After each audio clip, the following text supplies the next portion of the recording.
Today is the third video blog on self-pity, and I think it's gone well. I've gotten some good, gotten some bad feedback. At the end of the day, I'm just happy that I get to do this, and I hope it's helping you. And some of you have said it's really helped a lot.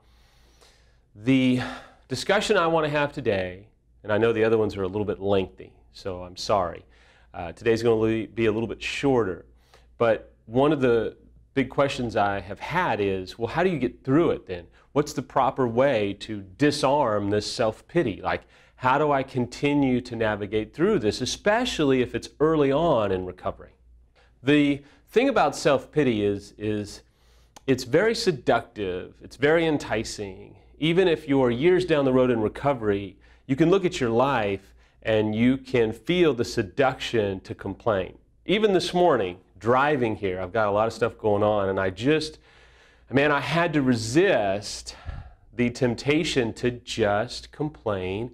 And then what happens is you complain, and slowly but surely it's self-pity, and now you are a victim, and you are self-indulging in this, oh, I've been done wrong, oh, I've been done wrong. And the thing about that is it's never ending. And as an unfaithful spouse, there's this pit that you can be sucked into.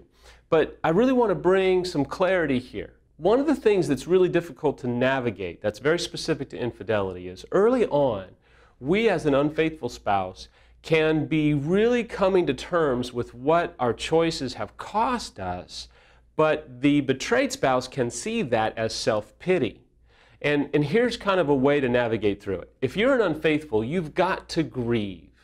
You've got to grieve the losses that you have experienced in your life. You have to grieve for what your choices have cost your spouse, cost your family, cost maybe your job. Your affair may have really jeopardized your career, your image, your reputation.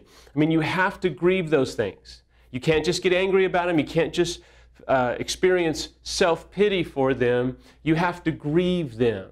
One of the things that I did that Rick taught me is I made a list of all the consequences that my affair brought upon my life, and I grieved over them. Now, it wasn't having a pity party, because having a pity party is taking the mindset that you are being treated unfairly or unreasonable and that you are feeling sorry for yourself because you've been done wrong. No, I was itemizing out what I had done and what the consequences were, because I had to really grieve for them. Now, when I was with Samantha, I was more focused on what my choices had done to her. I was more grieving what I had done to her and how I had affected her. When I was with her or around her or communicating with her, I was more focused on her and what my choices had done to her. But when I was by myself or in the dark moments of my soul, I was focused on, this is what it's cost me. Look at all these things. Look at what I have done. And certainly on that list was what my choices had done to Samantha. Because I had to grieve for that. And I'll tell you, I drove to my new career early on after disclosure, crying probably 3 out of a 5-day work week. 3 days of the week, I wept. I mean, I missed everybody that all my staff, the lifestyle, the career, my car, the ministry, the joy, I mean, you name it. I wept about it because I had to grieve for it. And if you're an unfaithful, get to grieving.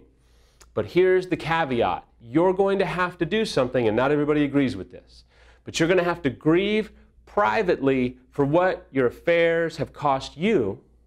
But when you're with your spouse, you're going to have to grieve and show them that you are grieving for what you've done to them.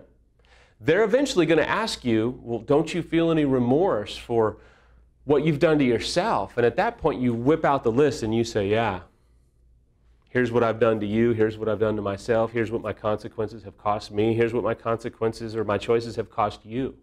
You want to be able to do that so that they know, as a betrayed, that you are experiencing some reflection, some self-reflection for what you've done. You are coming to grips with what your choices have cost you. You're not wallowing in self-pity, you are confronting the consequences and owning them. Number two is you have to forgive yourself. And you'll probably only come to the point of forgiving yourself after you've grieved and come to a real sober awareness of what your choices have cost you and obviously cost your spouse. You're going to have to forgive yourself, because if you can't forgive yourself, you won't be able to live with yourself very well. You're going to have to extend mercy to yourself. You're going to have to own what you've done, forgive yourself for what you've done, and then choose to live in light of what you've done. Not in shame, but in awareness. I live in light of what I've done. I've forgiven myself, but I realize what a complete fiasco I can be and what I was. To this day, it's been 10 years. Just the other day, I had the opportunity to apologize, repent, really own it with someone that I had hurt 10 years ago by my affair. One of the best things that you can do is stop hating yourself and start helping other people heal. Doing these vlogs is incredibly cathartic to me. It's an incredible way to use what could have destroyed me as an opportunity to help others heal. That's not a soapbox, that's just the opportunity that I have. And one of the best things that you can do is help your spouse heal from their infidelity while you are also working on your own healing.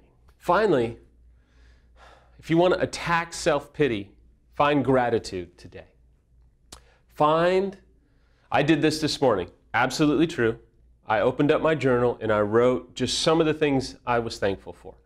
I mean, it was funny how literally I just began to smile at the things that I was thankful for. And early on, it's going to be hard. It just is.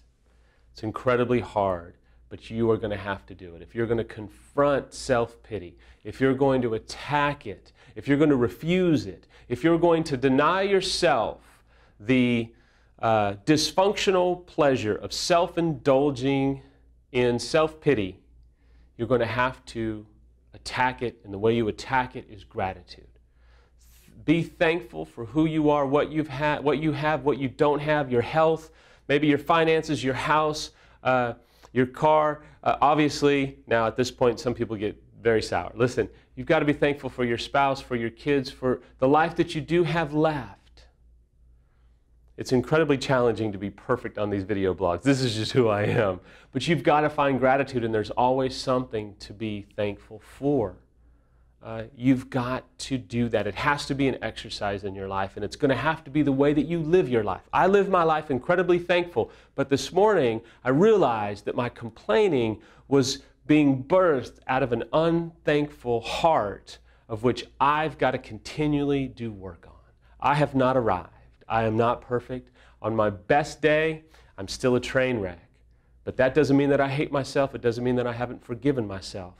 It means that I've got to keep going forward and take ownership for who I was, who I am, and by God's grace, who I hope to become.